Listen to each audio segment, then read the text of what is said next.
కొంతమంది శాసనసభ్యులు ఈనాటి వరకు కూడా ఒక్కరోజు కూడా అసెంబ్లీకి రాలేదు సార్. దీన్ని మీరు గమనించవలసిన అవసరం ఉందని చెప్పి మన సందర్భం మనం చేస్తాను. ఒక్క చర్చలో కూడా పాల్గొనలేదు. అది చాలానట్టు సభకు అసలు హాజరు కాని సభ్యుల్లో ఎక్కువ మంది క్రమం తప్పకుండా వేతనాలు తీసుకున్నారు. Without doing duty they taking salaries. How it is possible sir?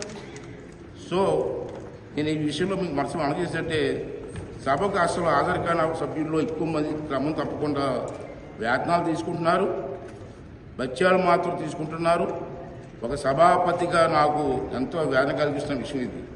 ఇలాంటి నైతిక ప్రవర్తనతో ప్రజల దృష్టిలో చులకన కాకుండా ఎలా ఉండగలుగుతారు? ఈ రకమైన అనైక్యత ప్రవర్తన ఎలా సమర్థించగలుగుతామని చెప్పి ఒకసారి మీ అందరూ కూడా ఆలోచన చేయవలసిన అవసరం ఉంది. మనం చేస్తున్నాను. ఈ రకమైన వ్యవస్థలో శైలిని నిషేధించే నిబంధనలు లేవు కాబట్టి మరొక మార్గం చూపించాలని చెప్పి లోక్సభ స్పీకర్ గారికి ఈ సభాముఖంగా మనం చేసుకుంటున్నాం సార్.